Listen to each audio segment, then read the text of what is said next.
अस्सलाम वालेकुम दोस्तों, मोहम्मद फैसल नई वीडियो के साथ अपने चैनल हरकत में है बरकत में आपकी खिदमत में हाजिर और मेरे साथ मोहम्मद ताहिर खान।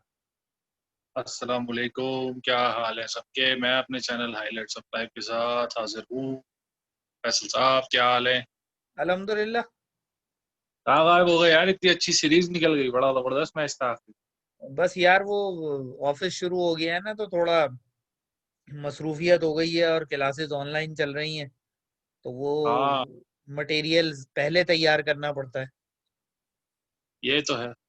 चले वो खैर है, हम इवनिंग टाइम में कोई मैनेज करेंगे। वैसे तो अब कोई क्रिकेट नहीं है, आईपीएल देखनी है आपने 1.5 महीने तक।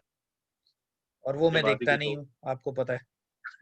सेम है, तो इसीलिए 1.5 महीने तक मोबाइल पैक करके रख दे और कुछ नहीं करना। ठीक है, टॉपिक बताएं। कैसी रही सीरीज ऑस्ट्रेलिया की। आखिरी मैच देखा। यार मैंने आखिरी मैच थोड़ा सा देखा, जब पहले तो ये मैं वो फॉलो कर रहा था अपडेट्स पे, तो जब 5 आउट हो गए थे 73 पे, तो मैंने कहा यार ये तो वन साइडेड मैच हो रहा है। फिर वो थोड़ी देर बाद मैंने देखा तो 100 कुछ पे 5 आउट थे, फिर 200 कुछ पे 5 आउट थे। फिर वो जो अपडेट्स आ रहे हैं वो कह रहे हैं जी मैच इंटरेस्टिंग होता जा रहा है, तो फिर मैंने आखिर के तकरीबन कोई 5-6 ओवर लगाए और वो फिर मैंने देखी। हाँ, तो अब मेरा सवाल ये हाँ। बनता है इसको देखने के बाद कि ऑस्ट्रेलियन अच्छी बैटिंग कर रहे थे या मॉर्गन बहुत थकी हुई कप्तानी कर रहा था। तो इसमें मिक्स चीज है।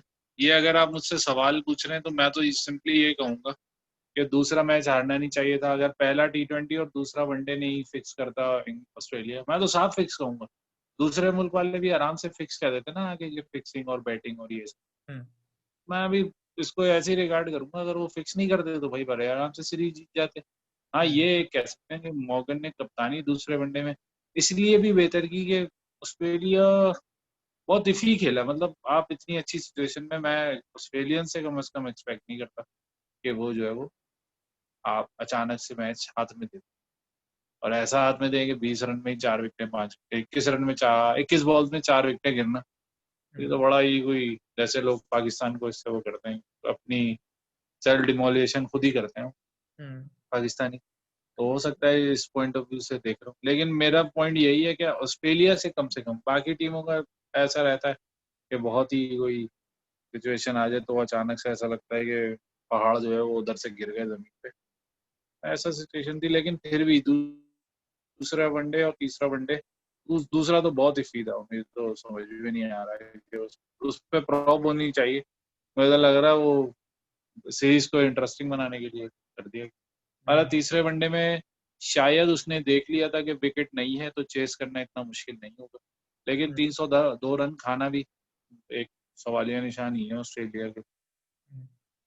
मेन मेन अटैक खेल रहा है उनका। हम्म। सिर्फ ये है कि एक जो, क्योंकि मिचेल मार्श तो बॉलिंग ऑलराउंडर है और इसी तरह स्टोनियस जो है वो बैटिंग ऑलराउंडर है। हम्म। तो दोनों की, और वो जो मिस किया इन्होंने उसको मिस किया इन्होंने, केन रिचर्डसन। अगर वो होता ना तो काफी फर्क पड़ता है, क्योंकि वो है भी, एक तो रैंकिंग में भी आगे है और उसकी थोड़ी मिडिल ओवर में परफॉर्मेंसेस भी बेहतर है। बहरहाल चेज बहुत जबरदस्त किया मैक्सवेल ने। एक दफा फिर शाहिद अफरीदी ऑफ ऑस्ट्रेलिया ने परफॉर्म हम्म। कर दिया। हम्म। आपको देखें कितने साथ, क्योंकि 2012 में डेब्यू हुआ है, दूसरी सब सेंचुरी है। अच्छा, फिर तो देख। ये मुझे बताओ कि ये स्टोइनस को लोग क्यों कहते हैं कि we are lucky that we have Stoinis who can bowl like उसमें Ponting and bat like McGrath. Stoinis, लेकिन आजकल मॉडर्न डे क्रिकेट में यार चल नहीं सकता है। वर्सटाइल रोल इतना आसान रहा नहीं। 3 फॉर्मेट है, पहले 2 फॉर्मेट थे, उनमें से तो मेनली टेस्ट ही खेले जाते थे, वनडे तो इतने खेले नहीं जाते थे। और पहले कंट्रीज जो है वो 6 6 टेस्ट एक सीरीज में 2 महीने 2.5 महीने में खेलते थे।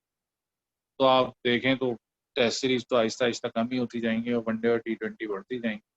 तो पता नहीं मेटल क्या है, लेकिन ऑस्ट्रेलिया की जो डोमेस्टिक स्ट्रक्चर है उसमें तो उसकी काफी मतलब दोनों साइड से उसको, उसने 2 BBLs भी जितवाए हैं।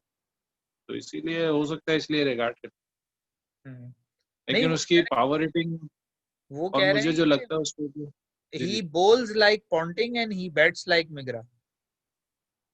ओ माय गॉड, ये अच्छा इनवर्स है, मैं समझा वो उसका डायरेक्शन वो सेम नहीं। वो अगर आप देखें तो पॉन्टिंग की तरह बॉलिंग, हाँ बिल्कुल सही कह रहे हैं, वैसे तो पिटता तो वो बहुत है, लेकिन मैकग्रा की तरह बैटिंग बैटिंग थोड़ी बेहतर कर लेता है। एक मैच उसने अब सिंगल हैंडेडली जितवाया तो नहीं था, लेकिन कम से कम करीब ले गया था। न्यूजीलैंड में एक वनडे हुआ था 2017 में, तो उसमें 146 इसका जो किए थे इसमें। हाँ जी, तो उसमें डेब्यू था। बस वो आखिर में ले जाके उसने मैच जो है तकरीबन ऑलमोस्ट बना ही दिया था। अगर सिर्फ ये देखें और अगर आप बड़े थोड़ा सा पर्सपेक्टिव देखें, बिग पिक्चर देखें, तो ऑस्ट्रेलिया जो है ना, वो जो बिग थ्री है ना उनके ऊपर के, हम्म, उनमें बीच में चाह रहा है कि कोई ऐसा बैट्समैन आ जाए, क्योंकि स्मिथ भी वही मॉडर्न डे जो प्लेयर्स हैं आजकल, आपको पता ही है, अजीब बल्ले चलाते हैं, राइट लेफ्ट का पता नहीं होता कि किधर बॉल आएगी किधर नहीं आएगी। तो वो चाह रहे हैं कि उनके दरमियान में ना गैप आ जाए, मतलब उन तीन के दरमियान में, क्योंकि स्पिनर्स को शायद इतना अच्छा नहीं खेलता स्टोइनिस, तो फिर वही है कि स्मिथ को नीचे लेकर आना पड़ेगा। हम्म, फिंच और वार्नर तो शायद नीचे नहीं आएंगे, तो हम्म, वो टीम को थोड़ा सा मेरे ख्याल से जैसे मॉर्गन ने किया, मॉर्गन ने पाकिस्तानी या कोई भी टीम मोइन अली को बिठाते हुए सोचेगी परफॉर्मेंस पे, जो उसने आखिरी T20 में भी परफॉर्म किया था पाकिस्तान के खिलाफ, फिर उसने पहले दो T20 में भी परफॉर्म किया था, लेकिन उसने मैच इंटरव्यू यानी जब टॉस इंटरव्यू में उसने कहा कि हमने ये टेक्निकल डिसीजन ली, और उसने टेक्निकल डिसीजन क्यों कहा, और वो फिर आखिर में साबित भी हुआ कि विकेट थी, चौथी इनिंग एक तरीके से उस पर होनी थी, तो उसमें विकेट में इतनी जान नहीं थी कि वो बैट्समैन अपनी फोर्स क्रिएट करे तो अलग है, लेकिन बॉलर्स उसने सारे ऐसे खिलाए जो मीडियम पेसर्स थे, ताकि बॉलर्स की जो पेस है वो यूज ना कर सके बैट्समैन। और वो जो 4 विकेटें गिरी हैं वो रिवर्स स्विंग, उसमें तो दो तो सिंपली रिवर्स स्विंग हुई थी, गेंद इतनी पुरानी हो चुकी थी, चौथी इनिंग थी, सीधी सीधी सी बात। तो इसलिए भी शायद वो वनडे जो है वो उनके हाथ से निकल गया, लेकिन कप्तानी मैं तो कह रहा हूँ बहुत बहुत बहुत बहुत बेहतर करता दूसरों के मुकाबले। एक तो उसने बिल्कुल अनएक्सपेक्टेड, वो कहते हैं ना कि पाकिस्तान ने तैयारी जो है वो क्या नाम है मैकग्रा की थी, लेकिन एंडी बिकल ने आके जो है वो 4 विकेटें ले ली। हम्म, पाकिस्तान तैयारी शेन वॉर्न की करके गया था, लेकिन स्टुअर्ट मैगिल ने 4 विकेटें ले ली। हाँ, रूट को गेंद कराना राशिद से पहले, राशिद जो है हम्म, वो कराता है नॉर्मली 11वां ओवर, लेकिन उसने रूट को करवा दी, दो हम्म। विकेटें ले ली यार, मतलब समझ और में ऊपर आता से 2 आउट है कर तो दी। बहुत। हाँ बहुत कंस्ट्रक्टिव माइंड का बनता है। उसने कभी भी अपनी वो थर्ड इंटरव्यू से उसने पहले थर्ड मैच के इंटरव्यू से पहले कहा है कि कोई भी हो रिप्लेसेबल है, मैं भी रिप्लेसेबल। ये बहुत बड़ा स्टेटमेंट है, कप्तान अपनी टीम को हर वक्त ना टॉस पे रखना चाहता है। हमारे हम्म, यानी कप्तानी उस वक्त मिलती है जब कैरियर एंड होने वाला होता है। बाबर का तो भी कैरियर शुरू है, बाकी सबका जो है वो कैरियर एंड होने वाला था, और सरफराज का भी कैरियर एंड नहीं था कप्तानी जब मिली। तो ये तो है, तो ये तो माननी पड़ेगी बात कि आगे बढ़ने की सलाहियत, और बढ़ते भी हैं। आपको पता है कितने इंटरनेशनल डेब्यूज कराए हैं पिछले 2 सालों में? 2015 से इंग्लैंड 44। हम्म, 44 बहुत बड़ा नंबर। हम्म, टेस्ट T20 और वनडे में 44 डेब्यू कर, यानी हर पोजीशन के लिए एक बंदा, 4 टीमें बन सकती हम्म। है हर पोजीशन के। ये है शायद। चलें, चल, अब आ जाते हैं दूसरे टॉपिक पे। आपने कुछ ऐड करना तो करें। नहीं नहीं, मैं तो यही देखना चाह रहा था कि सीरीज तो मुझे जो है वो काफी इंटरेस्टिंग लगी, ऑस्ट्रेलिया और इंग्लैंड की। बस मुझे थोड़ा सा यही हुआ कि ऑस्ट्रेलिया जो है वो इतनी बैटिंग जो है वो शॉट खिला के भी 2 वनडे जीत गया और एक T20 जीत गया, तो ये हैरानी वाली बात है। लेकिन वही बात है कि मैक्सवेल, दोनों मैचों में मैक्सवेल ने रन किए जो ऑस्ट्रेलिया जीता है। तो अब वही है कि इतनी शॉर्ट बैटिंग खिला के तो फिर रिस्क होता है कि अगर मैक्सवेल दोनों में नहीं चलता तो दूसरी साइड मैच चला जाना था। लेकिन बहरहाल सही तीसरे है। मैच में उनके विकेट कीपर की बैटिंग जो थी वो देखने वाली, उसने बहुत अच्छी बैटिंग की। हाँ ये बात। और फिर यार आप देखें, मैं जो अभी कप्तान की बात कर रहा हूँ मॉर्गन, वो इसलिए कह रहा हूँ कि ओडीआई अभी इतना कोई, मतलब कोई इतना फ्रूटफुल टाइम नहीं है ओडीआई का। मतलब आप ऊपर नीचे भी हो जाए रैंकिंग में, उसका नहीं। हम्म, वर्ल्ड कप भी अभी 2 साल तकरीबन बाकी है, हम्म, तो कोई ऐसा वो नहीं है। आप खिलाएं टीम, एक्सपेरिमेंटल टीम्स खिलाएं, अपने कॉम्बिनेशन बनाएं। हाँ हम्म, ये वो लोग करते हैं जिनकी सोच प्रोग्रेसिव होती है। अभी हम जिम्बाब्वे के खिलाफ खेलेंगे, हमारी फुल स्ट्रेंथ खेलेगी, मुझे तो ये हम्म, लगता है। मिसबा सीरीज नहीं हारना चाहेगा कम से हम्म। कम। खैर, यहाँ तक तो ये हो गई बात। अब आ जाते हैं हम अपने पाकिस्तान के टीवी राइट्स डील पे। वो सेकंड टॉपिक है इसका। क्या ठीक है, खुश है? नहीं है, क्योंकि बहुत बड़ी इन्वेस्टमेंट आ गई भाई। ये तो बहुत अच्छी बात है। और दूसरी अच्छी बात ये है कि वो जो पैसा है वो अपने ही इदारों के बीच में घूमेगा, पीसीबी और पीटीवी के दरमियान।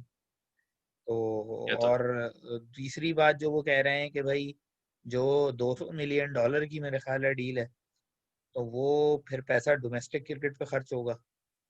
ये भी बहुत अच्छी बात है कि वो जो रोना मचा हुआ है कि डोमेस्टिक प्लेयर्स बेरोजगार हो गए हैं, तो उनकी बेरोजगारी का रोना लेके अभी डिस्कस करेंगे, वो लोग पहुंचे थे। तो वो भी अच्छी बात है कि पैसा जब डोमेस्टिक में आएगा तो जो लोग खेल रहे हैं उनको पैसा मिलेगा। तो वो चीज़ भी अपनी जगह से निकलेगी कि भाई इस सिस्टम में भी पैसा आ सकता है। अभी तो हमारे यहाँ के लोगों ने इस सिस्टम को पोर्ट्रे ऐसे किया है कि ऐसे बिल्कुल ही बेकार सिस्टम है, इसमें कुछ नहीं है।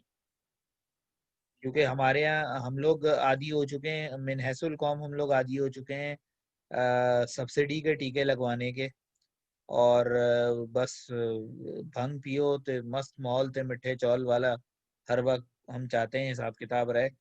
हम चाहते ही नहीं कि हमारा इलाज हो। अगर कहीं हमें बीमारी है तो उस बीमारी को निकाल फेंकें और हमारा कोई इलाज हो। तो इसलिए हमें वो डिपार्टमेंटल क्रिकेट जो है वो बहुत सारे लोगों को हमें इसलिए पसंद है कि जी उसके अंदर एक बड़ी तादाद में लोगों का रोजगार लगा रहता है, रिगार्डलेस कि उनमें कितने प्लेयर ऐसे हैं जो केपेबल हैं जो आगे जाके किसी भी लेवल पे पाकिस्तान को रिप्रेजेंट कर सके। तो मेरा तो ख्याल ये है कि इस तरह जब पैसा कंपेटिटिव तो सिस्टम में होगी आएगा, कंपेटिटिव। जी जी। इस तरह जब पैसा सिस्टम में आएगा तो जाहिर सी बात है वो फिर प्लेयर्स को, लेकिन अब ये जरूरी है कि जो बोर्ड है, बोर्ड के करता धरता इस बात को मेक श्योर करें कि वो पैसा वाकई ही प्लेयर्स तक पहुंचे। ऐसा ना हो कि वसीम खान साहब के 3-4 दौरे और बढ़ जाएं हर साल के, और मानी साहब का जो है वो अगर वो 4 स्टार में रुकते हैं तो वो 5 स्टार में रुकना शुरू कर दें या 7 स्टार में रुकना शुरू कर दें। ऐसा ना हो।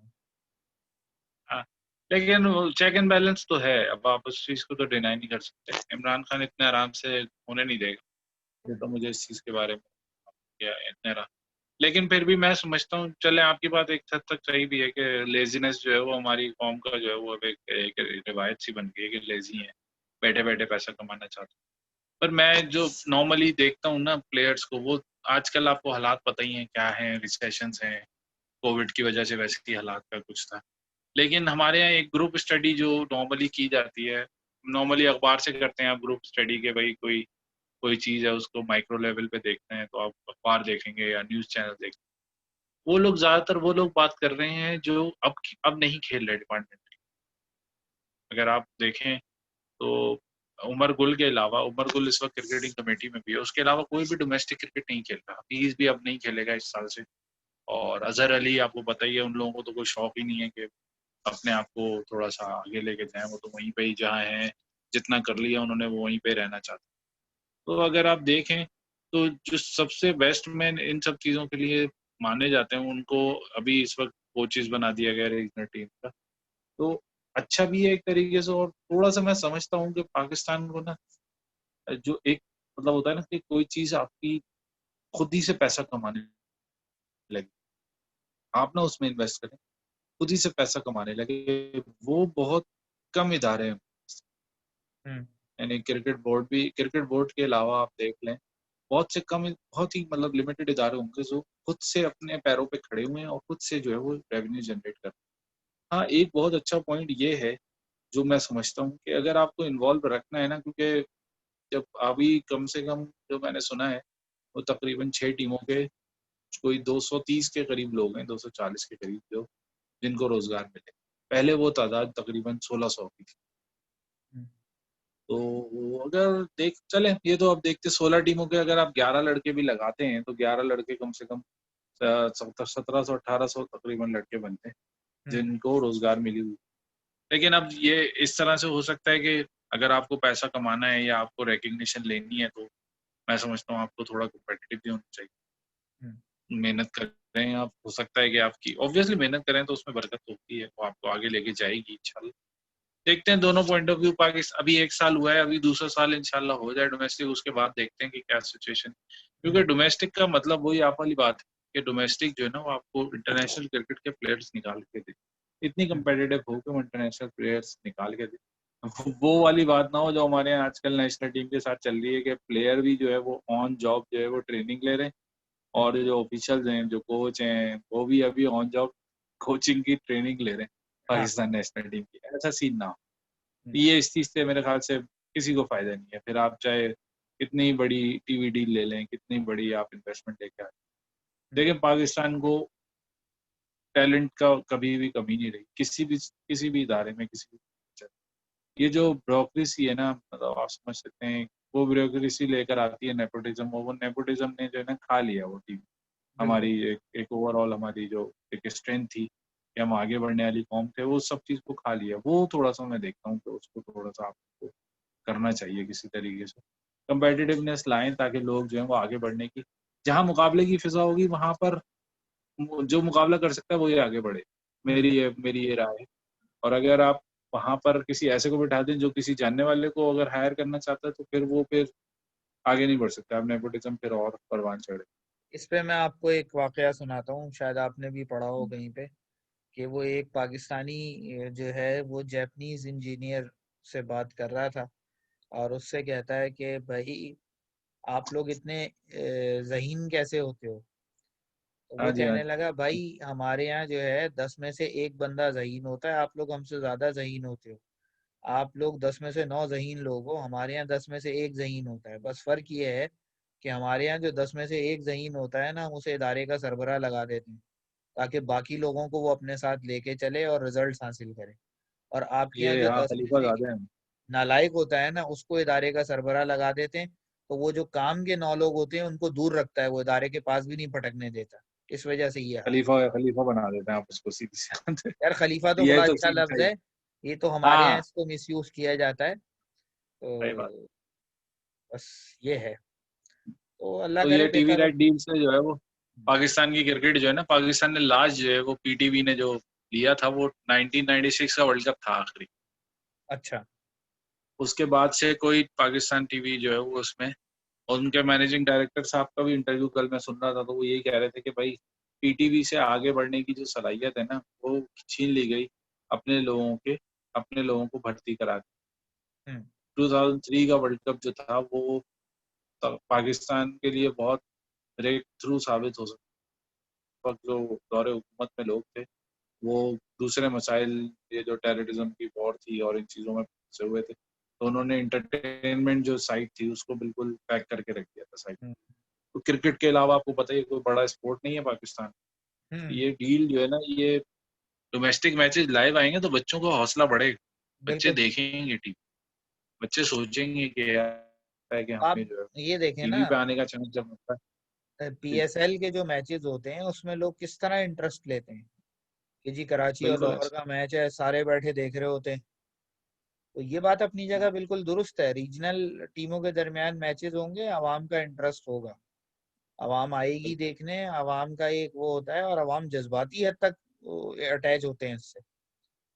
बाकी सही है। डिपार्टमेंट्स का तो ये है कि भाई जो कोई बहुत ही ज्यादा हमारे जैसे ख्वार लोग होते थे, हम बचपन में बैठ के हबीब बैंक का मैच देखते थे क्योंकि उसमें जावेद मियाँदाद और सलीम मलिक खेला करते थे। बाद हाँ में जी, बिल्कुल। आमिर सुहेल भी जो हबीब बैंक की टीम में होते थे, तो हबीब बैंक की या पीआईए की, जो है पीआईए में वसीम अकरम खेला करते थे। तो हाँ, ये हबीब बैंक, पीआईए, यूबीएल, में ये राशिद, बासित, हैवी, आसिम मुस्तफा, ये लोग थे। हैवीली लोडेड टीमें होती थी, तो इनके मैचेस देखते थे, यही फाइनल सेमीफाइनल में पहुंच जाती थी, और इन्हीं में से हम्म। कोई एक टूर्नामेंट जीत जाता था। हाँ, फॉलोइंग थी, ये बात तो मानने वाली है। खैर इंशाल्लाह इसके तो अच्छे बेनिफिट्स आएंगे, क्योंकि पाकिस्तान को बहुत ज़रूरत भी थी कि डिपेंडेंसी हटाए। हम्म। कभी आपने अभी लास्ट ईयर देखा भी है कि पीएसएल के जो जो प्रोडक्शन थी। इलीगल स्ट्रीम, हाँ प्रोडक्शन टीम थी, वो लीगल स्ट्रीम भी दी है उन्होंने किसी बैटिंग कंपनी को। हम्म। वो अगर डील में शामिल होता तो शायद वो डॉलर जो चले गए बैटिंग डील में वो पाकिस्तान के पास आते। मैं तो हाँ। कहता हूँ रास्ता तो खुला छोड़ देना चाहिए, रास्ता तो आप कोई बंद नहीं करो, आने वाले को रोको नहीं, जाने वाले को टोको नहीं, वो वाली बात है सारी। इस बहुत सूरत में ज्यादा देखिए, क्योंकि जाने वाले को बांध के मार दो, आने वाले को रोको नहीं। लेकिन ये जो 10 स्पोर्ट से डिपेंडेंसी हटी है, इससे पाकिस्तान को फायदा होगा। वो फायदा हाँ क्या होगा, जैसे कि हमने जो, अब मैं सिर्फ ग्राउंड लेवल की बात करूँ, कि ग्राउंड पे जब दूसरे मुल्क के लोग आके तारे बिछाएंगे, कैमरे लगाएंगे, तो हमारे वालों की रोजी तो गई ना। बिल्कुल। जो लेबर काम करना चाह सकता है, जो ग्राउंड में कर सकता है काम, वो करेगा आके। और कोई बाहर से एक्सपेंसेस भी नहीं होंगे कि एयर टिकट दे रहे हैं, ये दे रहे हैं, वो दे रहे हैं। लोकल लोगों को मजबूत होने का चांस मिलेगा। और नेशनल लोकल। स्टेडियम के करीब याद है, मैं 2006 का जो पाकिस्तान का इंडिया से टेस्ट मैच था, उसका तीसरा दिन देखने गया था। तो मुझे याद है कि उस एक तो ग्राउंड फुल था, फिर जब लंच हुआ तो 40 मिनट के ब्रेक में मैं गया वहाँ पे। करीब में एक बहुत अच्छा डिपार्टमेंटल स्टोर है।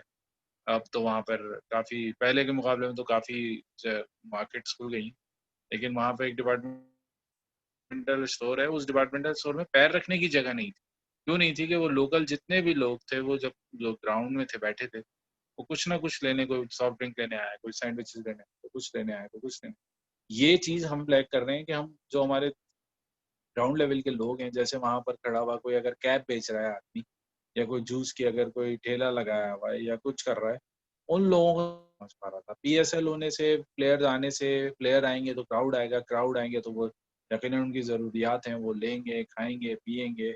वो सब चीज़ें जो है वो एक मतलब पूरी एक सोसाइटी को आगे लेके जाएगी, एक चेन क्योंकि चलेगी। रेवेन्यू आएगा। इकोनॉमिक चेन हाँ बिल्कुल, चलेगी। रेवेन्यू आएगा तो ऑटोमेटिक सारी चीज़ें आगे जाएंगी। बिल्कुल। तो देखते हैं, होप सो इंशाल्लाह ताला इस और नोट पर इंशाल्लाह एंड करते हैं। दूसरी बड़ी अहम बात कि जब आपकी लोकल वर्कफोर्स काम करती है ना, तो आपको उन्हें तनख्वाह भी लोकल करेंसी में देनी होती है। आपके हाँ, बहुत डॉलर्स सारी जो चीज़ें। आपका जो फॉरेन एक्सचेंज है, उससे डॉलर्स नहीं निकलते आपके। बिल्कुल सही। और फिर दूसरी ये चीज़, स्किल्स बढ़ती हैं, पैसा तो आएगा, स्किल बढ़ेगी। बिल्कुल। एक चीज़ को मैनेज करने के लिए कोई ना कोई आप कमेटी बनाएँगे या लोग हायर करेंगे, उनकी स्किल्स बढ़ेंगी। पहले वो 5,000 को मैनेज कर रहे थे, अब वो 35,000 को मैनेज करेंगे। हम्म। दोनों में तो फ़र्क है ना भाई।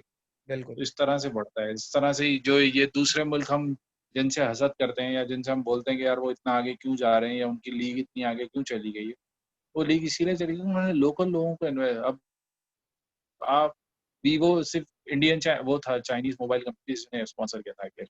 बाकी आप देखें, अंबुजा सीमेंट ने स्पॉन्सर किया हुआ है आईपीएल को, पेप्सी ने शुरू में किया था आईपीएल को, फिर उन्होंने लोकल ब्रांड लेकर आए, लोकल ने स्पॉन्सर किया। अब जैसे एचबीएल बीएसएल हमारा लोकल ब्रांड है, तो इस हम्म। आप इन्वेस्टमेंट देखें, आप तकरीबन 75% जो है वो रेवेन्यूज में इजाफा है। हम्म। शेयरिंग है वो तकरीबन 75% बढ़ चुकी है पिछले 4-5 सालों। ये तो इफेक्ट तो करती है, और बेसिकली सारा पैसे का ही खेल।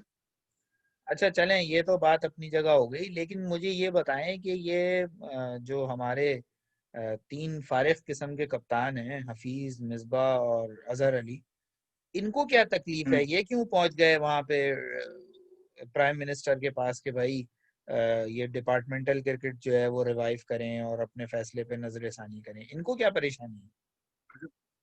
परेशानी से पहले मैं सुबह के आखिरी दिन आ गए, मुझे लग रहा है, पता है क्यों? वो इसलिए आ गए, एक तो उन्होंने बोर्ड ने नाराजगी का इजहार किया है कि आप डायरेक्ट क्यों है, सेंट्रली कॉन्ट्रैक्टेड प्लेयर जो है वो डायरेक्ट नहीं हो सकते। अब भाई सही। ये तो बताओ, वो तो प्लेयर्स और कोच जो है वो उनका पैटर्न इन चीफ से मिलने गए थे वो, तो हम्म। उसमें तो कोई का बात नहीं नजर आती मुझे। और दूसरी चीज, अगर कोई अपना point of view, Imran Khan ready है डिस्कस करने के लिए, तो बोर्ड को क्या कीड़ा है भाई? हाँ। आपने जो क्वेश्चन किया, मैं उसका ये जवाब दे दूं कि ये तीनों जो है वो इसलिए गए थे। देखिए, हफीज ने अभी सेंट्रल कॉन्ट्रैक्ट आपको पता होगा, उसने रिजेक्ट कर दिया। उसने कहा न्यू प्लेयर्स को जो है वो हम्म। कराओ। उसने इस पॉइंट ऑफ व्यू से रिजेक्ट किया कि मैं तो डोमेस्टिक इतना कमा भी चुका हूँ, 16-17 साल खेल चुका हूँ, कि मेरे लिए तो कोई मसला नहीं है, मैं अपना घर मैनेज कर लूँ। लेकिन जो नीचे के लोग हैं, जो टैक्सियां चला रहे हैं इस वक्त, जो मेरे ख्याल से फूड जो वो जो डिलीवरी ऑर्गेनाइजेशन हैं उनमें काम कर रहे हैं, उनको थोड़ा सा हो सकता है बेनिफिट मिल जाए, तो अपना सेंट्रल कॉन्ट्रैक्ट छोड़ देते। लेकिन मिसबा इस वक्त क्योंकि हार के आया है, और मिसबा के पास कोई जवाब नहीं है कि हुकुम किस तरह वो, जो एक होता है ना फेवर्स, आप किसी से फेवर हम्म। आप किसी का अचीव करो, तो उसे फेवर्स इस वक्त चाहिए। उस वक्त जैसे ये लग रहा है कि मैं अगर ये करूंगा तो शायद हो सकता है जो डोमेस्टिक के प्लेयर हैं वो मुझे फेवर करना शुरू कर दें और मेरे कम हो जाए। तो हो सकता है। और अजहर अली को तो मैं किसी रिगार्ड में दे रखता, उसको तो आप बोलेंगे कि चलो कहीं पे तो रस्सी से बांध के चल आप पड़े, यकीन करो, यही उससे बात जो है ना, मेरी बीवी कह रही थी कि अजहर अली किस खाते में मिलने गया है, इसकी औकात है कि ये जाके पीएम से मिले। मैंने कहा भाई टेस्ट टीम का कैप्टन है वो। कह रही हमें पता है किस तरह बना है। सही बात। एक्चुअली नॉलेज बहुत है आपकी वाइफ के पास। तो ये या इस तो तरह आपने इंजेक्ट कर दी है नॉलेज, फिर जो है वो बाकी वो क्रिकेट की लव वो लगती है मुझे, कोई क्रिटिकल टाइप की खातून लगती नहीं, मुझे शायद ये भी लगता है मिसबा ने जो है ना वो कहते हैं अटेंशन डाइवर्ट करने के लिए नया कट्टा खोला है कि है। डायरेक्ट क्वेश्चन ना हो कि भाई बिल्कुल क्या ऐसा। करके आए हो, 3 महीने पहले गए थे वहां, क्या सैरें करते रहे, क्या करते रहे, क्यों नहीं जीते, कोई जवाब तो नहीं था। ये भी आप नहीं कह सकते कि जी इसके हमारी लिए हम फर्स्ट डिस्कस मैच करते थे ना, नहीं उनके गई। पास कोई काम नहीं था क्रिकेट के अलावा, क्रिकेट को हाँ, डिस्कस करते, प्रैक्टिस करते, मैच फिटनेस पकड़ते, कोई काम नहीं था।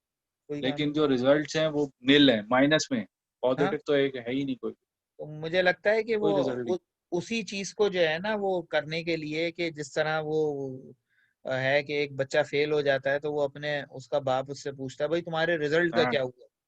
तो वो कहता है कि वो चौधरी साहब का बच्चा भी फेल हो गया। कह नहीं तुम बताओ तुम्हारा क्या हुआ, क्या वो मौलवी साहब का बच्चा भी फेल हो गया। तुम बताओ क्या हाँ जी, हुआ, हाँ जी। वो प्रोफेसर साहब का बेटा भी फेल हो गया है। तो आगे से बाप तब के कहता है अबे बता तेरे रिजल्ट का क्या हुआ। कहता है जब सारे बच्चों सारे अल्लामाओं के बच्चे फेल हो गए, मौलाना का बच्चा फेल हो गया, तो तुसी कोई अल्लामा इकबाल हो कि मैं पास हो जाता।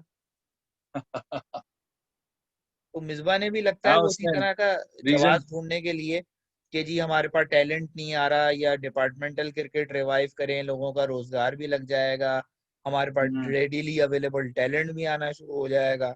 मुझे लगता है इस नहीं, तरह की वो जो डायवर्जन रीजन के दिया लिए है की। उसने, इतनी थर्ड क्लास प्रेस कॉन्फ्रेंस दी है। एक तो बोर्ड ने गलती ये की कि एक दिन बाद ही उसकी प्रेस कॉन्फ्रेंस रख दी। वो इतना थका हुआ चेहरे से लग रहा था मुझे, हम्म, और उसके जवाब ऐसे थे बिल्कुल रिडिकुलस जवाब। वो कह रहा है कि ये ना, में 2 मैचों में जब हम अच्छा परफॉर्म करने लगे तो बारिश हो गई। भाई जब पहले मैच में तुम्हारे पास ग्रिप था मैच का, तो हम्म, तुम उस वक्त कहाँ थे? सो रहे हाँ। थे तुम उस वक्त। तो कौन से 2 बिल्कुल। मैचों में अच्छा मैं तो परफॉर्म करने लगे जो बारिश हो गई। भाई दूसरे टेस्ट में जो पाकिस्तान ने 233 रन बना दिए तो 7 रन पे एक आउट था, उसके बाद जो है वो 3 दिन बाद मैच हुआ था। वो उसको अच्छी परफॉर्मेंस कह रहा था कि अच्छी परफॉर्मेंस। वो तो अगर पूरा मैच होता तो वो तो लगता है वो भी हार जाते, क्योंकि इतने जीतने का चांस तो उन्होंने पहले टेस्ट में गवा दिया था। यही तो समझ में नहीं आता असल में। लोग ये नहीं समझते, मैं अभी माजरत के साथ, लोग ये नहीं समझते कि कोच का काम आज के दौर में मैनेज कर, हम्म, प्लेयर्स से परफॉर्मेंसेस लेनी। हम्म, ये नहीं करना कि आपने आके बिहाफ पे जवाब देने कि भाई ये फलां नहीं कर दिया, फलां फिट हो गया, फलां ये हो गया, फलां की बैटिंग नहीं चल रही। कोच का काम है, अगर कप्तान परफॉर्म नहीं कर रहा और टीम से रिजल्ट चाहिए तो कप्तान को चाहिए, हम्म, ताकि सबको अपनी जगहों की पड़े और सब परफॉर्म। हम्म। या तो बहुत परफॉर्मिंग कैप्टन हो तो समझ में आता है कि यार आप करो, उस पर बिलीव करो, उसको करो। पिछले 1.5 साल से, वो 2 साल से कोई परफॉर्मेंस नहीं दे रहा अवे सीरीज। आप उसको बिला वजह क्या कॉन्फिडेंस चाहिए भाई उसको? 34 साल की उम्र में मुझे इस चीज का जवाब दे। भाई 19 साल का प्लेयर है जो मैं उसको कॉन्फिडेंस दे दूं? बात वही है कि जो हमारे यहाँ नेपोटिज्म चलता है ना, उस नेपोटिज्म की वजह से ये बड़ा मैं सख्त जुमला कहता हूँ, बहुत से लोग नाराज भी होते हैं इस बात पे कि अगर आपका ताल्लुक तख्ते लाहौर से है तो आपको 100 खून भी माफ है। अब यही बहुत से मसला है लोग मुझे इस साथ। बात पर भले गालियां दें, भले मुझे जो है वो एक सियासी जमात का एजेंट कह दें, कुछ भी कह दें, लेकिन आप उठाइए हिस्ट्री उठाइए, आप कंपेयर कर लें अहमद शहजाद को, उमर अकमल को, वहाब रियाज को, आमिर को, इन लोगों को कितने चांसेस मिले, जुनेद खान, फुआद आलम, खुर्रम मंजूर, इन लोगों को कितने चांसेस मिले। इस तरह एक लंबी लिस्ट आपको हाँ मिलेगी ऐसे ही। जो इस तख्त से ताल्लुक नहीं रखते, उन लोगों की जिनको जिनकी एक गलती भी माफ नहीं है, एक गलती पे उनको टीम से निकाल दिया जाता है। आसिम कमाल के साथ हम्म, क्या हुआ था, एक गलती पे टीम से निकाल दिया गया था। ठीक है, तो ऐसी लंबी लिस्ट सही आपको बात। मिलेगी जो वो लोग जिनका ताल्लुक इस तख्त से नहीं है, वो एक गलती पे टीम से बाहर हो जाते हैं, रांदा दरगाह कर दिया जाता है उनको, और बाकियों को बुला बुला के उनकी मिन्नतें करके, यार ये उनके टखने दबा के उनको टेस्ट मैच के लिए तैयार किया जाता है कि शाबाश मेरा बच्चा टेस्ट मैच खेलने के लिए तैयार हो जाए, शाबाश शाबाश, हम तुझे टेस्ट मैच खिलाएंगे। वो नहीं खेलना चाह रहा, ये उसके आए हाथ जोड़ रहे हैं। हाँ, ये आयरनी है, हम पीछे जाने की वजह यही है। हम इस चीज को कर देते हैं क्योंकि हमारे यहाँ ना जज्बाती फैन बहुत हैं। अभी कोई एक मैच में सेंचुरी वो पाकिस्तान में बना के अगर गए थे तो वो फॉर्म में बैक, भाई इज बैक, भाई परफॉर्म, भाई ये भाई वो भाई बढ़ गया भाई। 1.5 साल 2 साल उसने जो परफॉर्मेंस दी है, 13 की एवरेज से आपका मेन बैट्समैन, नंबर 3 बैट्समैन 2 साल क्रिकेट खेल गया। मैं तो नहीं समझता कि वो 1 सेंचुरी करके कोई हट जाएगा कप्तानी से, मुझे नहीं लगता। कोई फेवर तो बहुत दूर की बात है। मुझे लगता है फवाद आलम को ही ड्रॉप ना कर दें कि भाई तुमने जो है बात फिर 100 वही आ क्यों नहीं जाती बनाया। है, बात फिर वही आ फेयर जाती चांस तो है। दो। जब मैच दो दिन बारिश होनी थी तो आपने उसको डेब्यू का उसको मैच दे दिया कि भाई मैच दे हम्म, दो, जब उन्हें पता था कि 4 दिन बारिश होती है। हम्म। सब चीजें पहले से डिसाइडेड होती हाँ, बात फिर वही बनती है ना कि भाई आपने, आपकी 2 साल की पिछली जो परफॉर्मेंसेस हैं, आपकी और आपका जो दूसरा पार्टनर था असद शफीक, उन परफॉर्मेंसेस की वजह से पाकिस्तान 8 है। टेस्ट मैच हारा है, और आपने उसका विक्टिम बना के कप्तान हटा दिया, और आपकी 13 की एवरेज पर आपको कप्तान बस बना यही दिया। चीजें तो हम पहले भी, हम बार बार डिस्कस यही तो करते रहेंगे इन बातों को। जब कैरियर एंड होना होता है तो कप्तान बना दो, कैरियर का एंड होने वाला हो तो कप्तान बना दो। भाई हम इन बातों को बार बार डिस्कस करते रहेंगे, हम नहीं छोड़ेंगे इनको। हाँ, तो लोग किसी मुगालते में नहीं रहे। हाँ, मुगालते में नहीं हाँ। रहे, लोग क्लियर रहे कि हमारा पॉइंट ऑफ व्यू ये नहीं है कि अजहर अली के हम खिलाफ हैं। आप परफॉर्म करो, 18 टेस्ट मैच में 2 सेंचुरी 3-2। हम्म। जब और सवाल सारा, मेरा सवाल वही वहीं पे ही अटका हुआ हूँ मैं अभी तक। जब अजहर अली ने मिसबा और यूनुस आखिरी टेस्ट खेल रहे थे उसको ओपन किया था, तो वो नंबर 3 पे ड्रॉप डाउन क्यों हुआ? जब मिडिल ऑर्डर के 2 बैट्समैन गए थे तो मिडिल ऑर्डर के 2 बैट्समैन ने रिप्लेस करना चाहिए था ना। हम्म। आपने खुद अपना नंबर डाउन कर दिया, आपने ओपनर एक और बढ़ा दिया। हम्म। मतलब ये कहाँ पर कहाँ जस्टिफाई हो रही हैं चीजें। मैं तो क्रिकेट देखता ही नहीं, मैं तो सिर्फ गलतियां देखता हूँ। मेरे पास इतना टाइम ही नहीं कि मैं क्रिकेट देखूं। मैंने पूरे पूरे मैच देखे, इंग्लैंड के, ऑस्ट्रेलिया के, न्यू श्रीलंका, वो T20 सीरीज देखी, मैंने पूरे मैच देखे। मैंने कहीं पे भी मैच नहीं छोड़ा, मोबाइल पे देखना हो, ऑफिस में देखना हो, मैंने मैच नहीं छोड़ा। लेकिन मैं देखता हूँ सिर्फ गलतियों की, ये गलतियां कहाँ। और प्रोफेशनल होने में गलतियां कम से कम होनी चाहिए। हमारे यहाँ हम्म। कोई प्रोफेशनलिज्म ही नहीं है, हमारे यहाँ कोई पूछता ही नहीं प्रोफेशनलिज्म चीज क्या होती है, इस चीज को मानते हुए। अच्छा, दूसरे मुल्क के मैच हम लोग इसलिए देखते हैं कि हमें पता चले कि क्या थिंकिंग होती है आगे बढ़ने की। और हम्म। पाकिस्तान के या जो हमारी जो टीम्स हैं एशिया की, हम उनके मैच इसलिए देखते हैं कि किस तरीके से आप बने बनाए मैच या किस तरह से बनी बनाई टीमों को बिगाड़ सकते बिल्कुल। हैं। ऐसा ही। चलें जी, वीडियो तो बहुत लंबी हो जाएगी इस तरह। हम्म। अभी तक के लिए इतना ही रखते हैं। चलें, और कोई टॉपिक है या वीडियो को रोकें यहीं पे? बस यहीं पे रखते हैं। अब इंशाल्लाह ताला देखें प्रोग्रेस थोड़ी बढ़ेगी, पाकिस्तान जिम्बाब्वे की तो फिर दोबारा हाजिर हो। चलिए जी, वीडियो पसंद आए तो लाइक कीजिए, शेयर कीजिए, चैनल को सब्सक्राइब कीजिए और बेल आइकॉन को प्रेस कर दीजिए। शुक्रिया। Same request from me, channel को जरूर सब्सक्राइब करें, कमेंट्स दें, लाइक करें और शेयर का button. Thank you so much.